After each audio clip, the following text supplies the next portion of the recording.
Retirement. Can't we just look at the numbers? Well, that's what Andrew Biggs asked, and I asked the same thing. If Andrew Biggs is asking it, I want to answer it or ask it too, and I want to hear the answer. So Andrew writes out in his Substack here, and I'll put a link to the show notes so you can subscribe and watch old Andrew tear up the industry. He says, the reason the Substack exists is to inform the public and promote good policy. It's also to vent my frustration with bad journalism. Is there any such thing as good journalism anymore? I don't think so. Particularly with regard to retirement. And then Andrew calls out the guy. I love this. Unlike other people say, oh, most of the people are scumbags, most of the people are theft, most of the people this, that, and the other. We hear this all the time when people start calling out industries. They never want to call it a person. Most of the people are friggin' this, that. They say, who? Who are these people? I'll never forget when John McCain was talking McCain-Feingold. Yeah, most of these senators up here on the payroll, blah, blah, blah. I said, who? Who are these people? Call them out. He never did.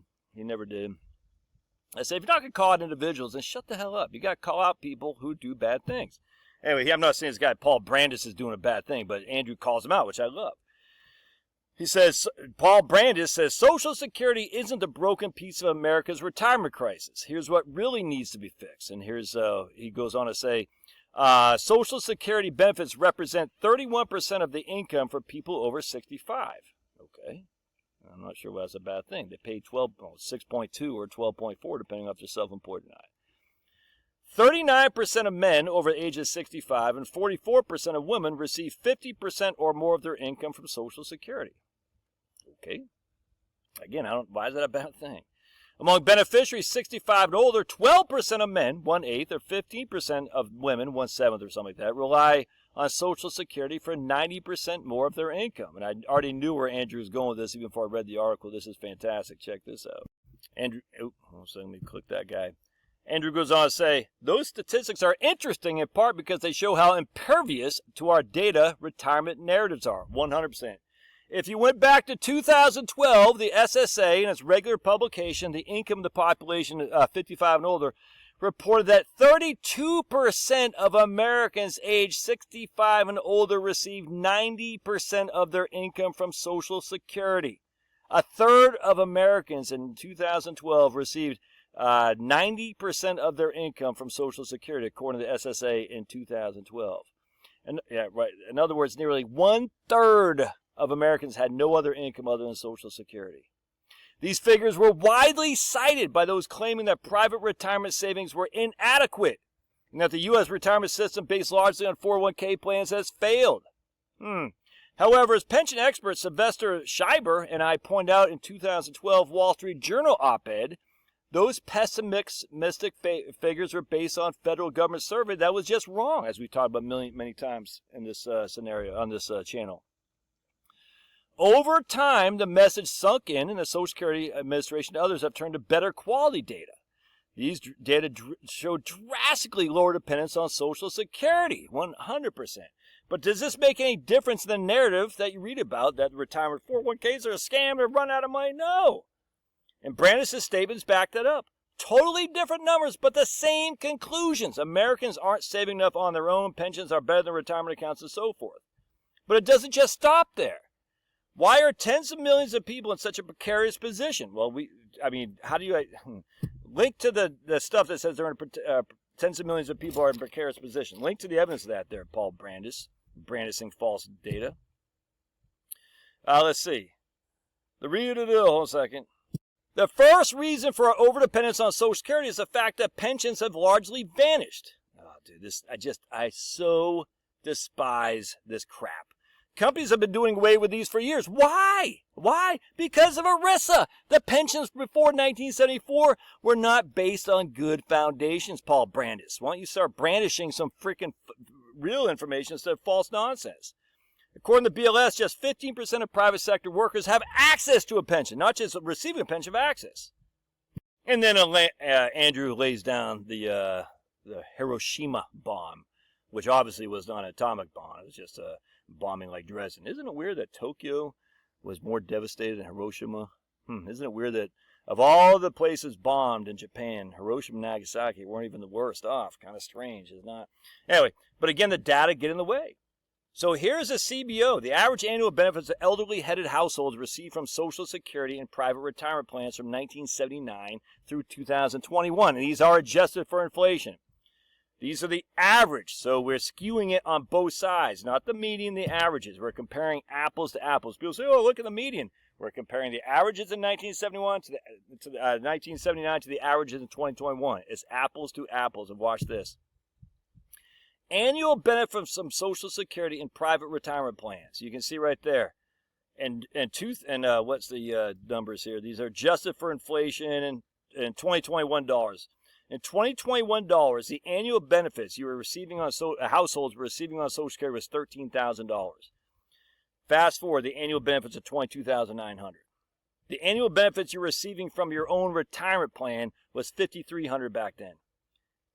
And now it's $24,000 right there, $600. We're actually, you can see right here, we had basically a 2.5 to 1 ratio of Social Security over private retirement plans. And now it's look at that.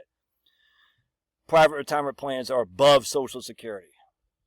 In other words, the average retiree household received 2.5 times more from Social Security than they did from a private plan back then. Now fast forward the most recent year for which we have data, over the same period, when pensions were disappearing and being replaced by 401ks and IRAs, the average benefits paid out by private retirement plans increased over fourfold. Social Security benefits increased too, but not even 100%. They didn't even double. Yet the average amount paid for retirement plans increased by 400%. So while seniors received 2.5 times more in Social Security benefits than they did in private plans back then, today seniors receive more in their private plans than they do Social Security. It's not that Social Security benefits have been cut. Even those are 75% above where they were, and again, adjusted for inflation. In fact, as the CBO data says, seniors are growing less reliant on Social Security and not more. And again, this is in 2021. Had a bad year in 2022, then we made up for 2023 and a kick-ass year last year, and we're on the way to another kick-ass year here. So all these guys, it's like they have this, so let me show you the comments I put in here. Maybe Andrew deleted it. And then this guy says, Nevin Adams. That name sounds familiar to me. He says, why? I said, I'm not nearly as diplomatic as Andrew, but my theory is that people perpetuating falsehood are socialists who hate with a passion individuals who have the ability to control their own retirement. They want us all sucking on the government teat with them at the helm. There can be no other reasoning, in my opinion. And without question, right here, my man Nevin says, without question, many of the promoters of the crisis narratives prefer a big government solution, figuring they must undermine the private system so the government is the only alternative, 100%. Never let a crisis go to waste. Imaginary one right here. Anyway, it's crazy. So Andrew, I said, holy crap, Andrew, I did not know my man Andrew published that article in 2012 that talked about Social Security, Census Bureau underreporting income for retirement accounts. I said, man, you should get the Nobel Prize for that. I said, I'll never get your piece. It blew me away. And then I said, I remember your piece hit in the Wall Street Journal in 2012 and thinking to myself, no way, this guy's got to be wrong. I didn't know who Andrew Biggs was back then. How could so many people have missed this, I asked. And then going to the CPS survey and reading the question myself, I said, what the hell? This guy's right. I said, I expect to see you in Stockholm in the next few years. Anyway, Andrew writes back, to be fair, the SSA noticed this problem too about a half a century ago. Unfortunately, they didn't do very much about it, or at least warn people. Anyway,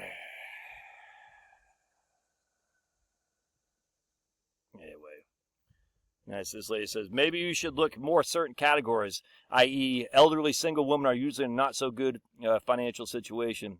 And why are the withdrawals not counted as income? And I said, Census Bureau has tons of data breaking down the average areas, the various age groups, household size. It's actually quite amazing how detailed they get. I said, I'd love to share the link with you, but like an idiot, I spilled coffee in my laptop and it died the other day. So, of course, everything I have accumulated over many, many years of data collection is just gone. And now I'm using my son's MacBook, which is like era from 1920. More of the story, banned coffee. Anyway, I thought that was pretty funny. Let's see, I think Andrew had another comment right there. All right. Yeah, it did. Anyway, so Andrew's crushing. There's no other way around. So a third of the population was relying on Social Security for 90% of the income, according to the Census Bureau in 2012.